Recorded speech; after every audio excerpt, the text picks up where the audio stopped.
Shemai, Wales just had its most eventful election of probably the last 100 years. The Labour Party, which has ruled Wales for 100 years, is gone into third place, often fourth place. And I have a mixed feeling about it. I didn't expect this. But before I get into that, have a look at this so you know what I'm talking about. Not since the 1910s has Labour in Wales dipped so low in terms of the vote. And this is what it looked like in 2021. Labour was still dominant. The valleys down at the south there are the most populated area in Wales. And that's what it looks like now. Just to compare this in terms of seats, the red in the middle has shrank to almost nothing. A new insurgent right-wing party has risen, and Plaid Cymru, the darker green on the left, has really pushed forward and is the biggest party. Now, this didn't just happen overnight, and I want to note something that I'll get back to later. England, if you're a kid and you're in trouble, you might hear, wait till your father gets home, right? That's kind of English society. Scottish, Germanic societies, that's how it works. But Welsh society doesn't work that way. Don't make me tell Mom. Mom will make you feel guilty for what you have done. And that's really the biggest difference between Welsh and English society that I can think of. It's even deeper than the language. And I think Plaid Cymru, who just won this election, accidentally tapped into that. They finally got it, or rather they got it without realizing that they got it. Because this has a trajectory. It began back before the October last year by-election in Caerphilly, in which Reform, the insurgent right-wing party, was making headground. It could have won that election. But Plaid, riding off of a few polls, defeated Reform in that constituency. And that constituency had a by-election because a rather charismatic fellow who I actually respect, late Heaven David, passed away, and it came as a shock to everyone. A man so well liked did not have Labour follow him, his own party, after he lost that. But that set the stage. It gave momentum behind Plaid Cymru.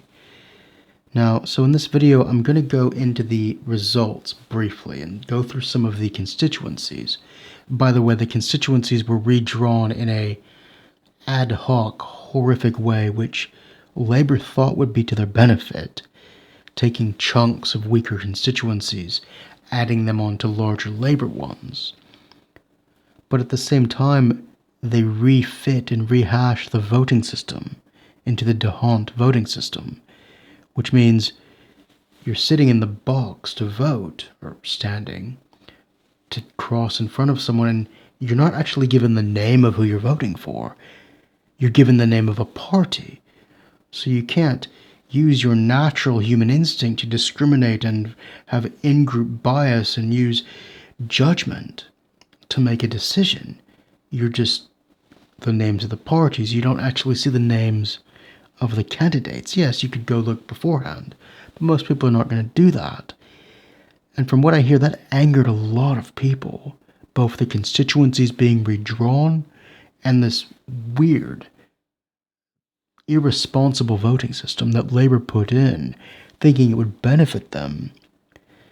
Now in this video, I'm going to go through the results briefly, and then I'm going to get into how did this happen? How did Wales, with a party that has ruled for over 100 years, the most successful party in the history of politics anywhere in the world, how did they falter when their own party is in power in Westminster? It's really shocking, and it changes the history of Wales from this moment forever, because they didn't just come in second place. They came in third place. First of all, Plaid gained 21 seats, getting 43 MPs. Aelod of Senedd, members of Senedd. Now, that's 7 shy of a majority. So it's going to have a minority government. We'll see how that works out. Labour has said it's going to abstain in the vote for the new Prif Weinidog, the new leader of our country, which will be Rhyn ap Iorwerth, the leader of Plaid Cymru. Now, in second, Reform, who didn't have any, have 34 seats. That's significant. And then Labour at 9 seats. That's the lowest I could ever have imagined them. When they finally lost power, and thankfully they have, but I didn't expect them to go that low. I want them to be a part of this country because they are part of our heritage now. Absolutely. And then Tories, not many survived the purge, 7. And then I'm sad to say that Greens got 2, which does make me worry for my future here. The Anti-Zionism is pernicious. And then the Liberals got 1 on the list system. So each of these constituencies gets 6 seats. You get the number of seats based on who you vote for. So I'll give you an example here. Let's go to 1. So in Afon Ogwranda, Plaid Cymru was at the top with 24,538 seats, and it got 3 seats, as you can see here. I don't claim to understand even how this new voting system works entirely, and I'm a bit disconnected from it, and I think a lot of people are. Now, Plaid Cymru got the most votes, so it got 3 seats in this, but they're not awarded all at once. So the most votes, the top person, Sarah Evans, then Benjamin McKenna, Alan Cox, then Reform again. Labour got 1, and this is a pattern that you'll see in most of this. Labour toward the bottom of this election. But Plaid Cymru getting so many votes, they're getting more seats, and I think this was Labour's strategy. It's what they wanted to do. Let's go to the next here. In Bangor Conwy Mon, my old alma mater up there in Gwynedd, Plaid Cymru, of course, did quite well. 31,000 seats. But you'll notice the Conservatives and Labour are 3rd and 4th. That's unheard of. That's like they've been relegated to not playing in the Premier League anymore. This transferred in terms of seats to Plaid 3, Reform 2, and Conservatives 1. So you see how it doesn't feel very logical. Yes, Plaid got more votes, so it got more seats. And it does distribute the vote out more, so you are more represented. I appreciate that. But it's kind of, if you're not going to have the single vote beats all, the single horse race kind of voting, this is really the worst system of the rest that are on offer. So next, Blanna Gwent Carafili Rumney. Now, this is huge. Plaid's winning in the southeast. Now, this is the home of the NHS, Nye Bevan. Bill Nye the Science Guy, not that Nye. Nye Bevan, Aneurin Bevan, a charismatic figure in the mid-20th century. This is a Labour heartland. They're getting 3rd place. And why is this? Well, I think their leader in Westminster, Keir Starmer, is just... he's like a robot. He sticks to one thing and keeps saying it. And yes, that worked in the 1990s when you had the legacy media controlling everything. But in the age of podcasts, where if somebody wanted to have an interview with me, I could sit down with a politician over an hour and have a conversation, that doesn't work anymore. If you sound like a robot, then why would I vote for you? The batteries on my camera ran out. I was discussing how the Germanic culture, and Scotland is a hybrid Germano-Celtic country, that culture is more patriarchal in terms of the family unit. Welsh culture is more along Italian lines. This is a Romano-British culture. It's matriarchal. I don't know if that sounded right. But in Scotland, and I need to make this point, there's no longer, as of that election held for Scottish Parliament on the same day, a single speaker of Scottish Gaelic in the Scottish Parliament at Holyrood. That's a catastrophically horrible result, in my opinion. But here in Wales, we don't form a consensus in the same way that they do in Germanic countries. In Germanic countries, you have a man who rises up and questions the order, pokes holes in it, who they laugh at usually. Nigel Farage is kind of like this. Various Germanic leaders across history have been this way. And then that person, that man, creates a new consensus slowly, who then promotes other leaders after him. However, in Welsh culture, you have mam, because mother will make you feel guilty in Welsh culture. Oh yes, she will. And you have mothers who they come together in groups and they slowly agree over something. And then it spreads to other towns and villages. And slowly, and they don't change until there's a wider consensus. And then suddenly, all the women in Welsh culture flip to a new status quo. And then the men have to go with them. That's just how it works. That's how Wales is. And that's exactly what's happened this time.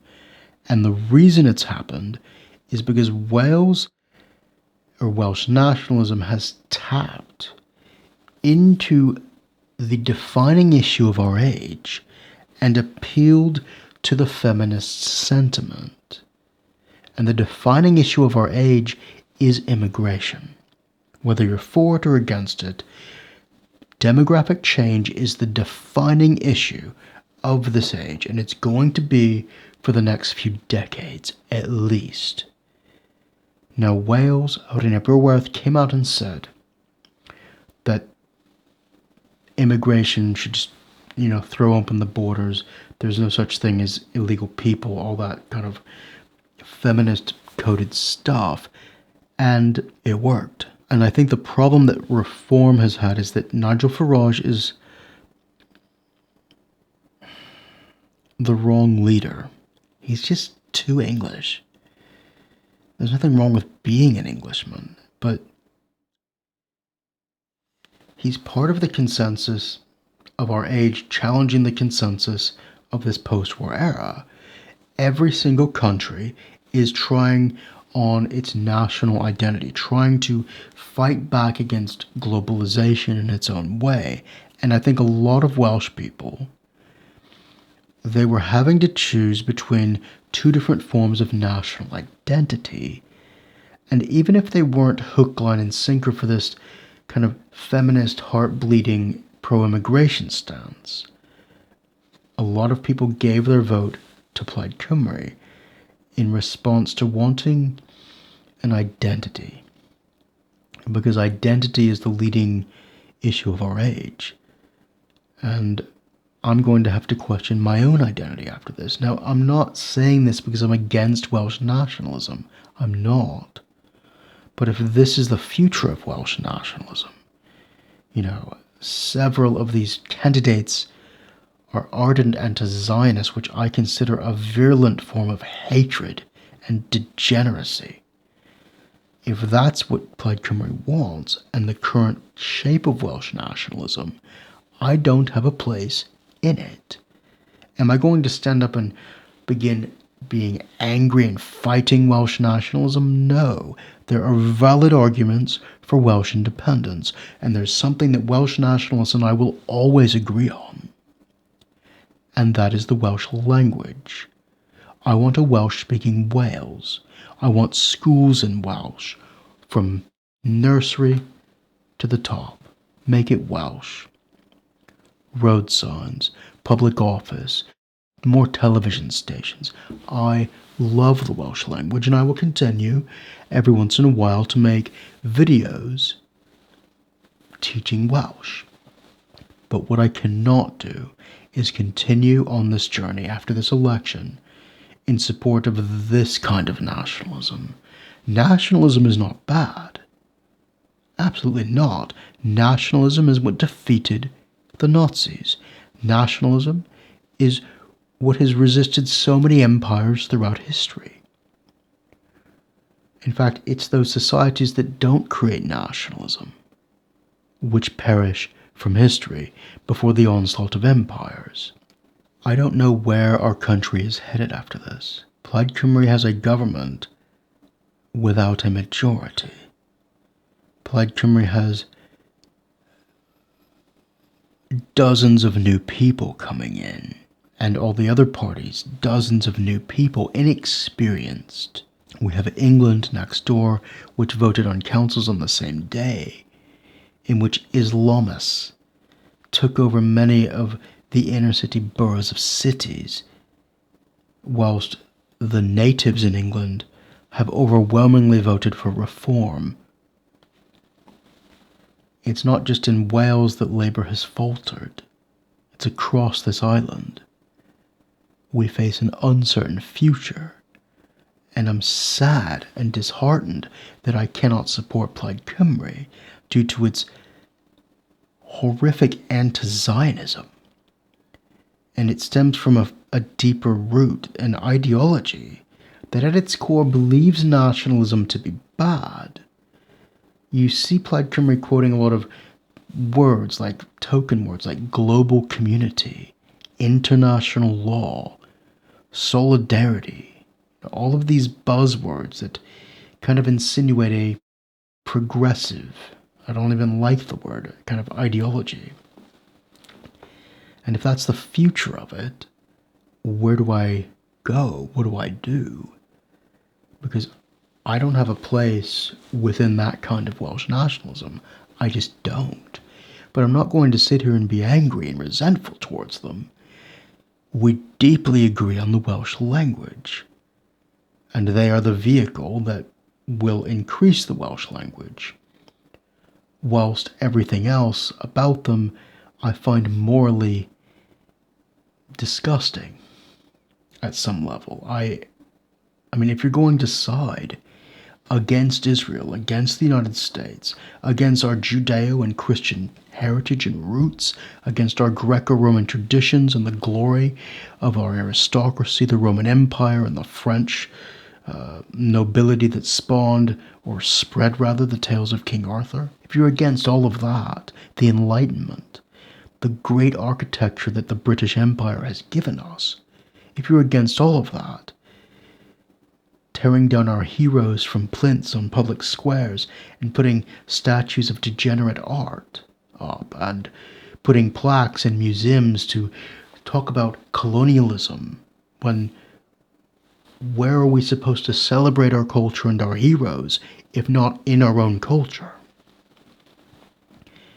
If you're on that side of the aisle, this third worldization, as opposed to the natives defending our culture from this kind of Islamo-Marxist fusion red-green alliance that's attacking us, then I'm not going to ever be on the same side, and I'm not ever going to be included in that kind of Welsh nationalism.